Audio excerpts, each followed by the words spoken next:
নদী দিয়ে ঘেরা ৯টি দ্বীপ থেকে নবদ্বীপ বা নওদিয়া আর তার থেকেই নদিয়া। প্রাচীন নদিয়ায় কতগুলি নদী থাকলে ৯টি দ্বীপ সৃষ্টি হতে পারে তা কখনো ভেবে দেখেছেন? আসুন জেনে নিই নদিয়া জেলার সকল হারিয়ে যাওয়া নদীর ইতিহাস। নদীর সাথে জড়িয়ে রয়েছে নদিয়া জেলার মানুষের জীবন। জেলার আয়তনের তুলনায় এখানে যত সংখ্যক নদী, খাল, বিল, জলাভূমি দেখা যায়, নিম্নবঙ্গের কোনো জেলায় তেমনটা দেখা যায় না। নদিয়ার প্রধান 3টি নদী বলতে ভাগীরথী, জলঙ্গি, চূর্ণী।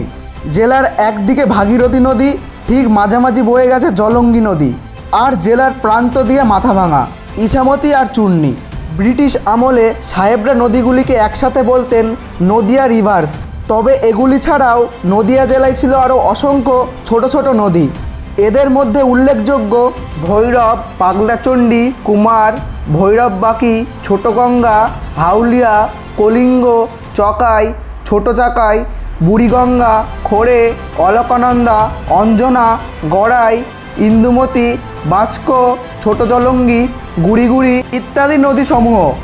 উক্ত ছোট নদীগুলির অধিকাংশই ছিল প্রধান 3টি বড় নদীর উপনদী অথবা শাখা নদী। বর্তমান সময়ে এই সকল নদীগুলি স্রোতহীন বা মৃতপ্রায় অথবা সম্পূর্ণ শুকিয়ে গিয়ে নদীঘাতে পরিণত হয়েছে। নদিয়াবাসীর সঙ্গে নদীগুলির সম্পর্ক ছিল খুবই ঘনিষ্ঠ। রেলপথ প্রতিষ্ঠার পূর্বে এই সকল নদীই ছিল দেশ দেশান্তর যাওয়ার একমাত্র পথ এবং বাণিজ্য পরিচালনার একমাত্র উপায়। জীবনের সঙ্গে নদীর জুড়ে থাকার একটি উদাহরণ হলো নদিয়া জেলা। যুগে যুগে নদিয়ার নদীগুলি নদিয়াকে নতুন করে গড়েছে আর ভেঙেছে। প্রকৃতির নিয়মে ধীরে ধীরে হারিয়ে যাচ্ছে নদিয়ার নদীরা। বলতে গেলে প্রায় সব নদী জলশূন্য হয়ে গেছে। এরপর হয়তো বাকি নদীগুলোর আর কোনো হদিস থাকবে না।